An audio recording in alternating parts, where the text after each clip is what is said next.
All right, we're going to interrupt Stan Getz and Joel Gilberto to hear from Dr. Y, who is gracing our studios with his presence, and we're going to talk about the events of the day in New York City, Washington, different parts of the country. Welcome, Dr. Y. Good to have you here. Well, it's a pleasure to be here.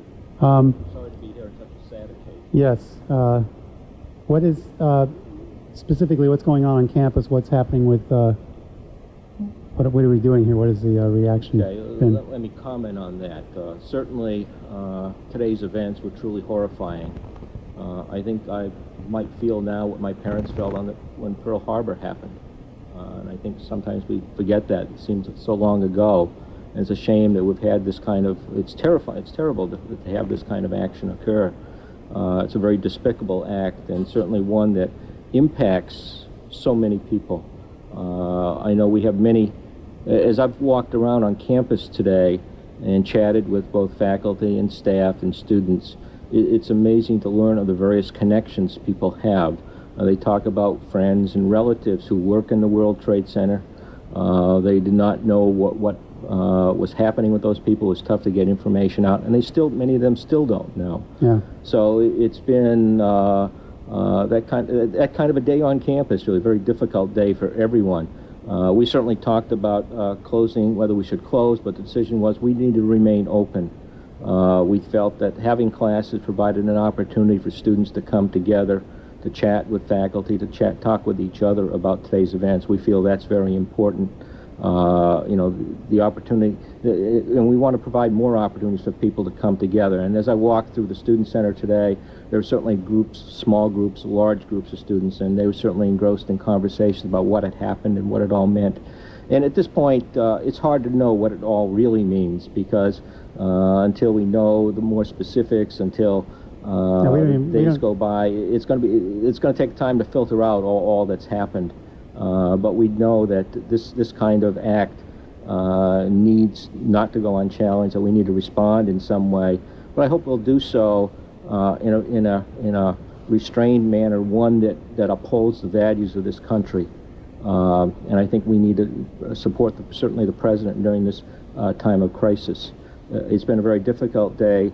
I know our counseling center staff has been available throughout most of the day in the Night Owl Cafe and in the Student Center, and I know they have a couple sessions scheduled tomorrow.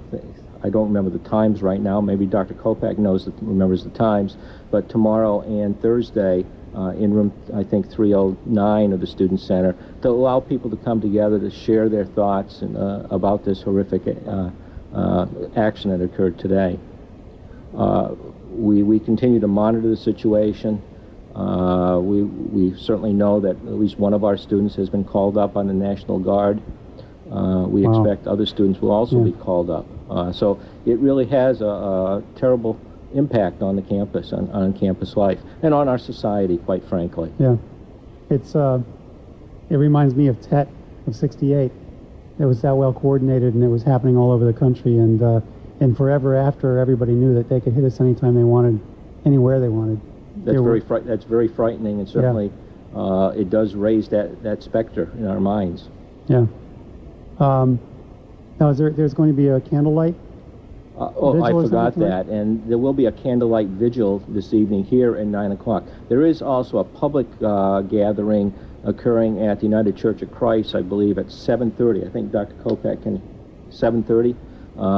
So people are certainly invited to attend that, and then there will be a candlelight vigil in front of the Student Center at 9 p.m. Mm-hmm. I think a number of churches in the area are now open. Yes. I know the Unitarian Church opened at 4:30 for anybody who wanted to come in. It's good to keep the classes open. I think so. I agree with you there. I think, again, our concern was for our students. Because many of them, or some of them, come from the New York area. They have friends, they have relatives who may work in that area. And of course, we all see from the pictures what a chaotic scene it was in that area. And so we felt it's important that students stay here rather than try to get on the road in their states of mind, which only puts them more at risk, and trying to go down to an area where they cannot possibly even get into. And I think the opportunity to sit, to chat with one another, to show support for one another was very important. Yeah. Yeah, you can't, I mean, obviously people aren't going to go to class and things happen as if nothing happened. There's going to be some conversation there, but at least things are relatively normal. Well, you know, as I say, we'll still have to wait and see what else may happen. There's always that concern. But I certainly have an inherent faith in the people of this country that will respond to this challenge in a positive way. You know, we have struggled hard for our liberties, and we can't sacrifice them now. It's simply these kinds of acts of terrorism. Yeah, and the nature of the country is such that we are vulnerable to something like this. I mean, we don't have closed borders, and we do have more vulnerability. Yeah. And speaking of vulnerability, I also hope that as a community we also recognize that we have international visitors on our campus, and I hope we continue to treat them with respect. They're not responsible for what happened today. No. And I hope as a community we always continue to remember that and show compassion towards one another. Well, right now we don't even know who did it, for That's sure. Right.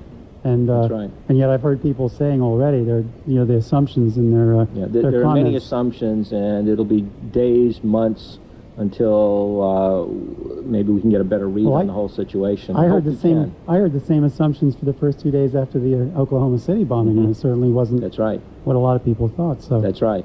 This certainly looks. So I don't think we can jump to conclusions at this point, and we have to take a very reasoned approach to this.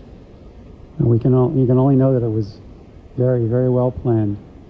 But I think our students are dealing well with it. Of course, in the next few days, as more news filters out, if they had a friend or a loved one that was killed in this terrible tragedy, they're going to need a lot of support, and we're certainly here to help them get through that, along with their families and friends. It could take days just to find out. Yes, I know a woman who I was going to meet with today, and she couldn't make it because her sister works in the World Trade Center, and she, obviously was more concerned with that, and she did find out later that she was late. Mm-hmm. She had gone back to get a jacket because it was a cool morning, and that made the difference because she had extra time and she was going to make the meeting, but she didn't want to. Yeah, I know. As I've gone around campus, I've heard those same kinds of stories of someone here knows someone who worked there. I know we had a member of our advancement staff whose sister was perhaps on the flight that crashed into the Trade Center. It turns out that her sister was not. But for a few anxious hours, she did not know. Yeah. She did not know, and she was terrified and very upset. Unfortunately, the sister's boss was on that flight. I guess all of us start off with a personal point of view and then extend out, but it's like, I don't know anybody right now that works in the World Trade Center. I don't know anybody who was supposed to be on those planes, but my wife took a flight out of Boston last night. Well, I can speak very personally to that right now, because my wife took a flight out of Boston on Thursday, and she's now in Italy on a tour with our daughter, and they were supposed to come back on Saturday, but I'm not sure they'll be coming back on Saturday at this time. I haven't been able to make contact with her at this point, but we'll have to wait over the next 24 hours to see what transpires. Yeah. Anything else planned for the next couple of days? Well, we'll continue to monitor the situation. We certainly urge people to look at the Keene State website for updated information on any actions we will take. Right now, our intent is still continue with open classes. Whether the president declares any kind of national day of mourning or not in the next few days, we don't know. If that were to happen, then we might have to close. We would close. But at this point, we're not aware of any such actions. So we will continue to keep classes open, and I think keeping going with our routines is important in this time. Yeah. I think I heard one of the commentators today on, what was it, CNN or NPR or something, saying that, one of the things something like this is supposed to do is disrupt everything. And the less we can have that happen, I guess. That's correct. I mean, the markets will probably open tomorrow. We need to show that this will not defeat us. Yeah. Yeah, and it won't. No. I agree with you. The American people are extremely resilient, and I think they will come back from this. Yep. And I think the country will come together as a result. We can already see it in New York City. Yes. Just the people I saw interviewed. People helping one another through this tragedy. Yep. And you know. I know I have Dr. Kolpak here, and I know she's had some friends or relatives who live and work in New York City, and she was very anxious today. I don't know whether she cares to comment on that. Please. I grew up in a neighborhood in Brooklyn just across the river, and my youngest sister dropped my 6-year-old niece off at school today, and she was inside the public school, walked down the steps and stood on the street corner on Monitor Street and said to me, "I watched the Twin Towers burn." Wow. My brother-in-law's cousin lives in Staten Island. She had gotten on the ferry, and she saw the 2 planes Oh, my fly goodness. right into the Twin Towers and watched the explosion from the Staten Island Oh, my ferry. goodness. So it is pretty interesting when you think about how many connections we have with people who've experienced it firsthand. I've been anxious about my 80-year-old father who lives on Long Island because obviously it's been virtually impossible to get telephone lines in and out of the city. Really? I kept saying to my sister, please call and check on Dad, because my concern was that it was going to bring back memories for him of World War II. Yeah. I had no trouble getting through New York today. I guess I got it at the right time. I finally spoke with my sister, I think, mid-afternoon. I had some people checking in too that were, we left messages and wanted to know how they were doing. We have one friend who was 2 blocks away. She was working, a temp job of some sort. Mm-hmm. So, had to walk home. Well, students are asking a lot of what-if questions. Yeah, I had a couple of students say to me today, what was the draft like during Vietnam? They should talk to me. But who knows if anything would ever come to that. But it's interesting the way people's minds work trying to speculate. That's right. Because people are searching for control. How can we control our little piece of the world in the situation that we're experiencing? Yeah. So you're okay if you're up at Keene State, but what if you're 1A, right? Mm-hmm. What if, you could still be vulnerable. Yeah, I think for our students, this is certainly the first such occurrence in their lifetime. And so it can be very traumatic. I know I lived through the Kennedy tragedy. And as I always remember where I was when Kennedy was shot. And I think everyone I talk to always remembers where they were. Yeah. I think this will have the same kind of impact, but certainly this is certainly a most horrific act. Yeah. Yeah, it's one of those, it's 11 September 2001, huh? We were in a conversation last night where a group of 6 of us were sharing where we were Right. when President Kennedy was assassinated. Amazing as it is, a conversation last evening. Yeah. Yes. And you remember every vivid detail. That's right. I said to people today, many of the students I talked to, you will never forget this day. Yep.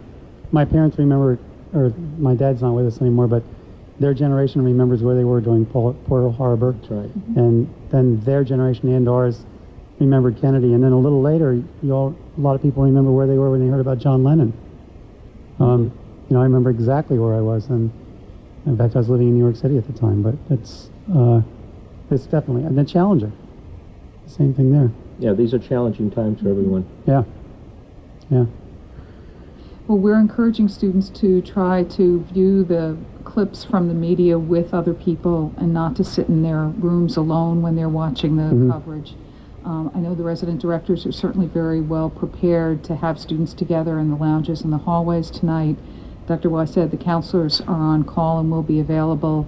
We've got a couple of places here in the student center if people want to gather together before the candlelight vigil to watch the reports. So we're attempting to anticipate exactly the kinds of needs that students will have, knowing full well that we can't predict the telephone calls that may come in, calls to say that there are messages that have to be imparted about the passing of relatives or friends or serious injury, or I'm coming to get my son or daughter from parents at home.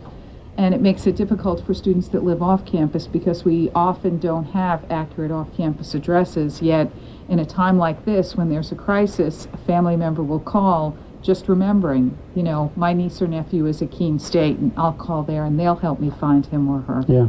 So we have done the planning that we need to for that, and we're ready for it, but we hope we don't have to use it one time. Oh, it's gonna, it's gonna hit the campus. There's gonna be people who are gonna lose people. It's inevitable. How long will it take to find them? What a mess that's going to be. Yeah, that's going to be very difficult. By the time 50,000 people are people? identified and they know. And 50,000 people work in those buildings, Yes, and yes, it's incredible. it doesn't look like anybody in the top third of them could have gotten out. It's just amazing. I'm truly amazed that there are survivors. Yeah. Yeah. I've heard reports of people being taken to hospitals in New Jersey. I also had a report that some people were being transported to Canada just to try to find hospitals. I saw a guy interviewed who was on the 39th floor and actually went up a little bit, and there were some maintenance people working in there that were going up, and they managed to get out somehow, but that's very dicey. Yeah, I haven't had too much time to observe TV today. I've caught glimpses here and there. I haven't seen the footage of the airplane going in or anything at this point, but many of our people have, and it's truly horrible. I don't recommend anybody sit in front of it for very long. You know, you're not going to miss anything. Go out for a run or something, shoot some hoops. Yeah, after a while, it begins to look like a video. Yeah. And, then come back. They'll edit it. You have to remember that it isn't a video. This is real life. That there are many people who have lost their lives as a result of today's action. An amazing number. I mean, that's scary just to think about the numbers that are going to be coming up over the next few days. Well, anything else? Anything else we need to cover? I think we've covered it all. It's good to have you For here. as much as we can cover right now. Yeah. There's feel free to come back.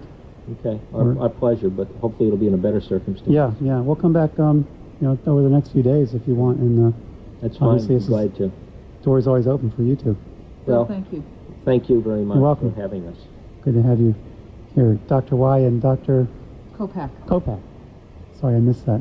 That's okay. Talking to us, I hope that was of service for anybody out there that was listening. We never really ever know how many people are listening. So, in any case, a grim day, untold.